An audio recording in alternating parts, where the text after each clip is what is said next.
it's shocking how much real estate school doesn't tell you about a real estate transaction. So the big question is, what are the top agents doing to absolutely crush it in real estate, grow their teams, and add more transactions year over year while so many struggle? If you ever thought about this, you're not alone. No one has been able to get the answers until now. We spent the last few years helping agents sell billions in real estate, rubbing shoulders with top producers, which got us thinking, how can we expose more people to these insights to help raise the standard in the whole real estate industry? We then realized that we could help bridge the gap by getting the secrets from the best of the best so that you can succeed. My name is Andrew Dunn. And my name is Peter Michael. Welcome to Elite Agent Secrets. Hey everyone, and welcome to this episode of Elite Agent Secrets. Today we've got Andrew Bryan. Been in the industry for 7 years, ran a construction management company at the same time as being a realtor. He's done about 60 deals. So this is a guy that is learning how to kill two birds with one stone by running construction management and real estate. Andrew, thanks for jumping on the show with us here today. Yeah, it's an honor to be here. Thank you, guys. So the way we like to start these is we like a bit of background. So you've been doing this 7 years. So I want you to take us all back to 7.5 years ago to before you kind of made this jump, and what kind of got you there? Why did you get into real estate? What happened? And then walk us through the first few years of, your trials, tribulations, and things that you overcame. And then we'll kind of jump into your secret tips and tricks. Absolutely. So 7 years ago, I was in corporate sales. I was doing warehouse projects. So we would be installing top levelers, compactors, balers. We sold the world's largest ceiling fan. We'd sell doors for flash freeze environments, which means it was -20 inside those freezers. So you literally had to keep your pen in your armpit or else the ink would freeze. So it was a really cool, unique environment. The company was doing very, very well and got bought out by a New York investment firm. And they were wanting to put them on a national platform. They brought in a new CEO. I'd been with the company about 6-7 years at that point. I was the youngest salesman they'd ever hired, and I was doing extremely well. The original CEO was very happy with my work. They brought in a new CEO, and the new CEO was talking to me one day, and he realizes I'm the only sales rep of the 11th largest metropolitan in America for this company. And he goes, "You've got a really good job, don't you?" I said, "Yeah, as a matter of fact, I'm really happy here. I got a great job." Within 2 weeks, I'd been given my notice, and he had brought in one of his friends to take over that role as leading in that region, which was a big hit for me because I wanted to retire in that industry. I really enjoyed it. And then, so I'm laid off. I've got first time I've been unemployed in 11 years, and I'm like trying to figure out what to do with my life. So I had quite a vendor network in Austin. So I called a couple of vendors, spoke with them. I lined up 5 interviews in 2 weeks, got 4 job offers, didn't accept any of them, and became a realtor. I'm a third generation realtor. I knew one day I would inherit a real estate company, and I wanted to know how to operate the business. And so I actually ended up becoming an agent separate from my family. So that way I can learn the industry and the trade without their influence, so that I can bring a more skilled, experienced perspective to that role whenever I do take over that role one of these days. And then I had another opportunity. I had a friend, if anybody is familiar with her name's Erica Williams with Classic Climb. She's now a YouTube star. And her and I had been talking about the opportunity of creating a construction company that chased commercial contracts for apartment complexes. There was one specifically we were looking at that had $1 million budget for painting. Wow. And we're like, man, if we could line up 3 of those apartment complexes, we would be set for life. So then simultaneously, we created as I got my real estate license, we created a construction company as well that would chase apartment complexes and things like that. Can we just take a moment and say, what a dick move. He set you down, said that, like, how do you like your job? You tell him you love it. And then 2 weeks later, he rolls his buddy into it. Welcome Yeah, to corporate it's America. I went, I'm very familiar with that world because that's the world that I come from. So I mhm. feel for you, Andrew. I definitely feel for you. Yeah, it was It's pretty lame. That's for sure. it's interesting actually how you started from a sales background too. So one of the things that we've seen, it's not like an absolute, but it's pretty consistent with people that have definitely been able to accelerate earlier in like the real estate business do tend to have some sales experience along their line.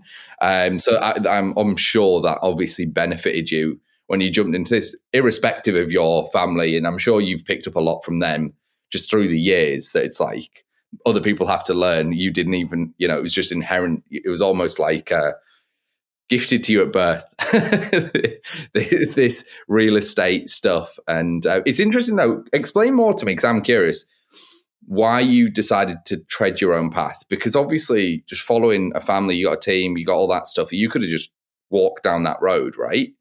But you chose to go your own way. So why? Because like I wouldn't have done that personally, because I'm more likely to get, in my mind, a bigger boot if I followed my family and kind of we all rose together.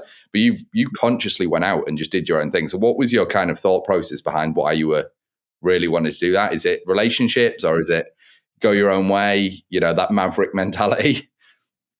Yeah, I've definitely been a lone wolf in business most of my career. And I mean, as a matter of fact, when I was 20 years old, 22 years old, I was managing a marketing team for that previous corporation. And I would come into the office once a week, turn in my numbers, turn in my employees' numbers, and then leave. And and I just can't imagine many people getting the opportunity to just be self-managed like that at 20, 23 years old. And at the end of the day, they said, your numbers were always there, so we're happy with you. The I also was a geographic issue. I was living in Austin, Texas. My family's from Fort Worth. It's about 180-mile separation, and I was very happy in Austin, so I definitely wanted to stay there. The uh, Also, we've all as realtors been to family reunions or team gatherings, team happy hours, and what do you talk about? You talk about business. Because that's the main thing you have in common. And I definitely did not want to have that relationship with my family where every time we get together, we just talk about business. I'd seen them do that for the last 25 years of my life.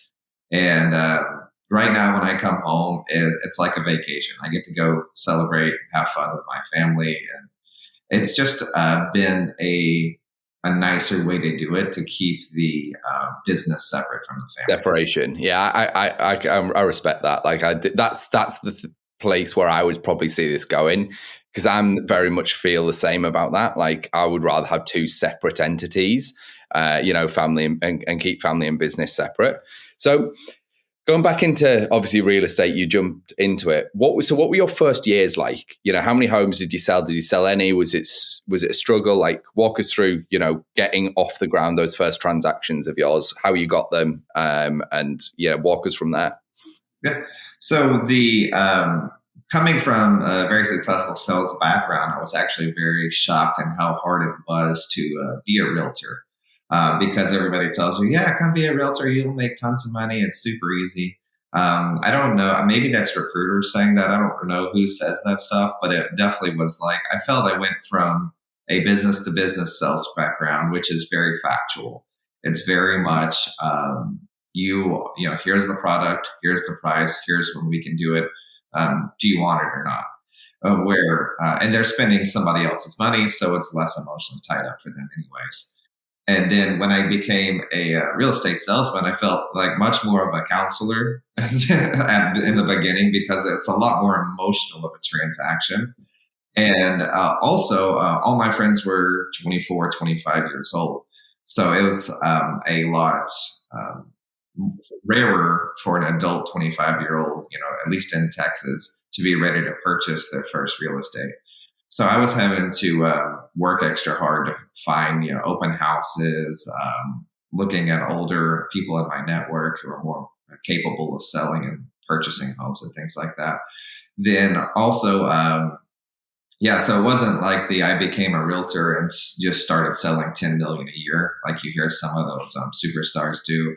It's been a long, hard grind for me to build the sphere of influence, build the skill levels. The first transaction I ever did was purchasing my first property, which was a fantastic way to do it because I learned so much about the real estate transaction going through that myself. And I didn't have to look like a fool in front of other people. I just looked like a fool in front of my broker, which is, by the way, it's shocking how much real estate school doesn't tell you about a real estate transaction.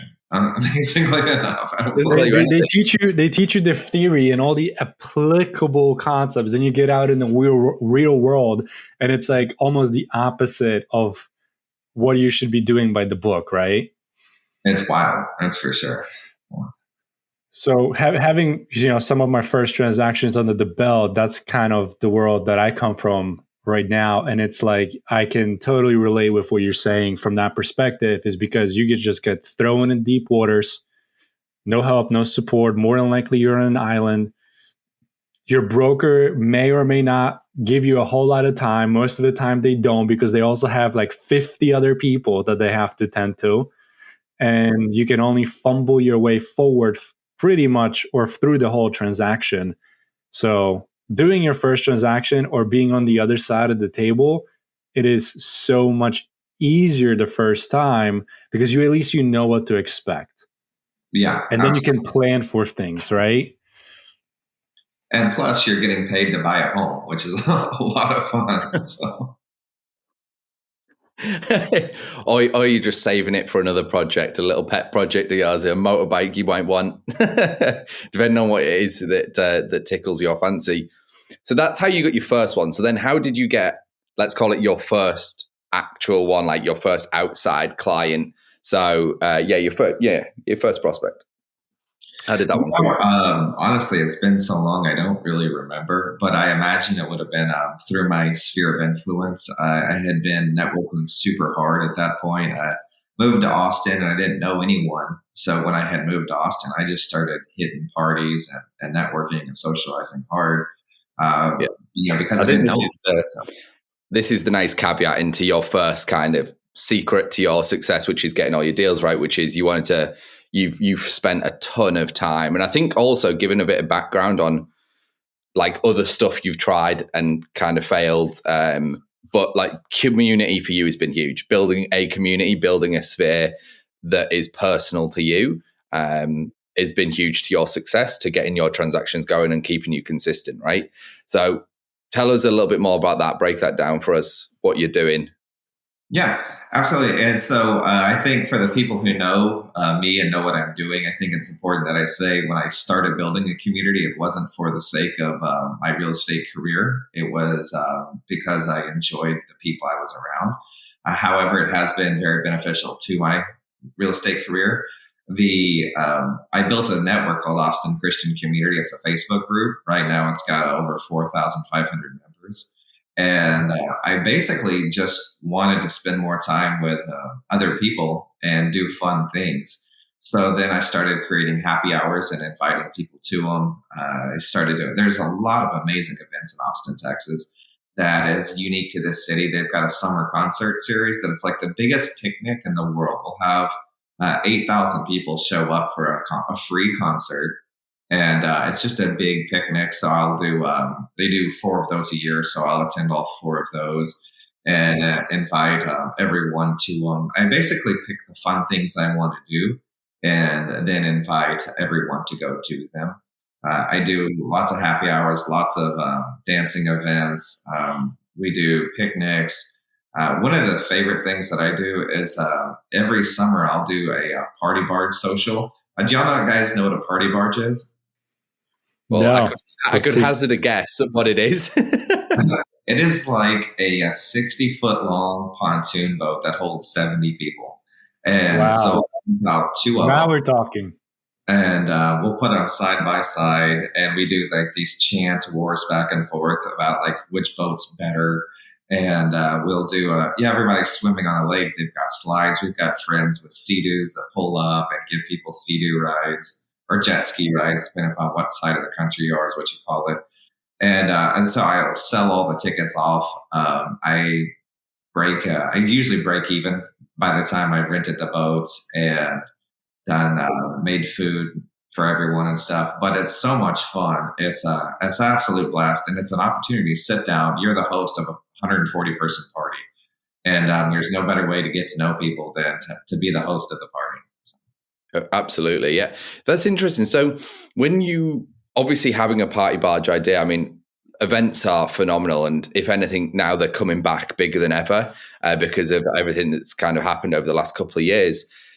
How are you going? Let's say you've moved into Austin, right? You're there and you're a newer person. How are you actually building that initial network of people to then invite to them? Is it literally just those other events where you're like cornerstone, head to those, gather numbers, they become your list, you invite them to your events and get them to invite friends? Or is there other methods that you are using to kind of build your network and your community fast? So one of the benefits was whenever I first moved to Austin, there was about 3 networks that were doing what I was doing. And then we do these house parties, and we'd have like 130 people show, and they were so much fun. I'm new to Austin, so I'm just networking like crazy, meeting everyone.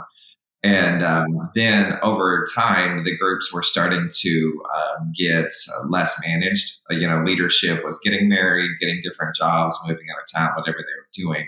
And so all of a sudden, somebody's hosting a party and they're blasting 4 pages for this. So all of us are getting 4 notifications for their party. And I just thought it was just such a pain and inconvenience for them to be blowing up everyone like that. So then I just was like, I'm going to create a page, and it's going to be the page for everyone to go to. And that way we're not just getting blown up the way we were getting. And those pages were getting a lot of spam too. And I was like, and I'm going to manage it so there's no spam on the page. And everybody appreciated the value that I was creating, because I was creating a page with events, and they're getting 1 notification instead of 5 notifications. And there wasn't any spam. So I was really managing the content of the page really well as well. Got it. Okay. So you're obviously, with your huge Facebook group and stuff like that's there's a phenomenal power there that you now possess, right? And these are like-minded individuals, obviously something that's closer to your heart, right? And you mentioned earlier, was it 4,800? Was it 4,500? 4,600. 4,600. And so that's a big part of your network now, right? So it's like it's gone from kind of offline events, bring them all into a space, which I guess is your Facebook group, right? Is that kind of how it's kind of gone in full circle? You've gone to networking events, you've hosted events, you've then tried to push everyone into a group, or have you grown the group independent of the events? The group actually is pretty self-growing at this point. I mean, we'll have about 5 to 10 people join a day.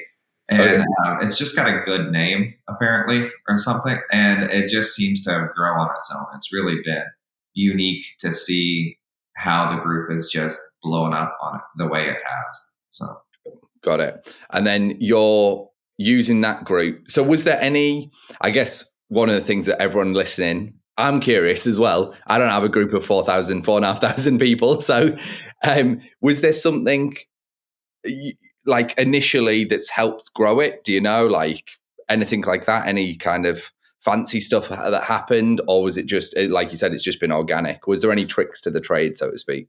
I would say the biggest thing is consistency, and then being intentional about inviting people.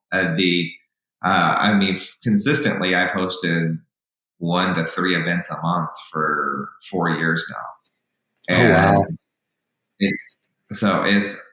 They're all things I wanted to do. And I just invited, at the time when I started, the 200 of my best friends. And then it became 500 of my best friends, then 1,000 of my best friends. So then it's just been it's all things that I was already going to do. So then there's an event this weekend, Worst Fest. It's a fantastic little event in New Braunfels, Texas. It's got a rich German history, and they've got all kinds of beer and sausage on sticks and music, polka music and everything. And it's so much. So I want to do that anyways. So why wouldn't I invite other people and bring them in on those opportunities? So, Got it. And now you basically got this huge network. People know you that you can just tap into if and or when you want to pull deals out, right? Mm-hmm. Exactly. Because it is a religious group, I try not to market too heavily on the group. But what I do is build relationships. And I do have a rapport because I have face recognition. Like, how some people have YouTube pages and they get face recognition through that. I mean, I've been walking down Rock Rose, which is an entertainment district in Austin. And I've had people stop me and literally I'm walking down the road and they're like, "Oh, I know who you are. I haven't met you yet. But you're Andrew. You're the leader of ACOM." So, Andrew, speaking of which, you're balancing. How do you find the right balance? When do you feel it's too much? When do you feel it's too little? Because I know that's one of the things that we talked about previously as well. Because the community that you have is, I would say, a little bit more I don't want to say sensitive, right? But the way you build the community, it's very relationship driven. So you want to make sure you definitely don't come off the wrong way where it's just business driven, because that's really definitely not the goal, because you're very relationship driven. So how do you find that right balance where it's like it's enough but not too much, but it's also not too little, so they trust you, you have that relationship, and you do have that right balance? Yeah, I think it all starts with a conversation, because if somebody asks me, "How's my week been?" they're going to find out about my real estate business, because that's how my week has been. So the big thing is I try and just interact with everyone and then have that communication in person because it is not a business group. I don't try to spam it in any means. Occasionally, I will mention that, "Hey, I do all this for free. If you'd like to support me, I am a realtor. If you know anyone who's wanting to buy or sell real estate, please let me know." But for the most part, I mean, I'll make one or two of those announcements a year. So for the most part, it's just in-person interactions with people. So it's still relationship first, community first. And if they do want to get to know you, then they'll naturally find out. And, naturally they feel the law of reciprocity where they want to give back, right? So you don't necessarily have to, push your business very hard, because I feel like for some of the audience here who they do have a community, they're going to be stuck in a stage where they're like, okay, I have this community, but what do I do with it? And I think if they're approaching it from the perspective of like, I just want to monetize this community, they've missed the boat when they started the community.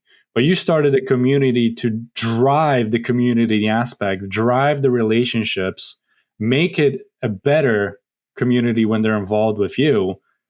And if they, and it's like I say, it's a very end. If they want to buy or sell a house, at least they have somebody that they trust, because you focused on the community first, right?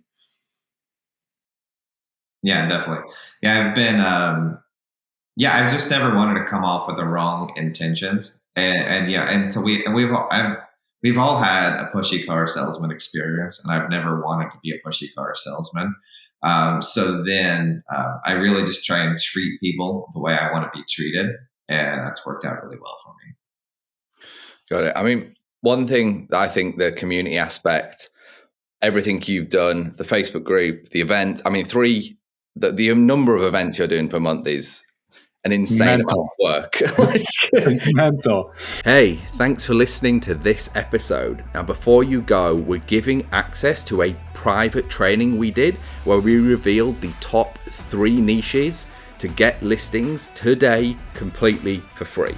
So if you want access, you can go and download that training at eliteagentsecrets.com. We're regularly releasing new trainings, guides, and cheat sheets, so make sure to head over to eliteagentsecrets.com and sign up so you don't miss out.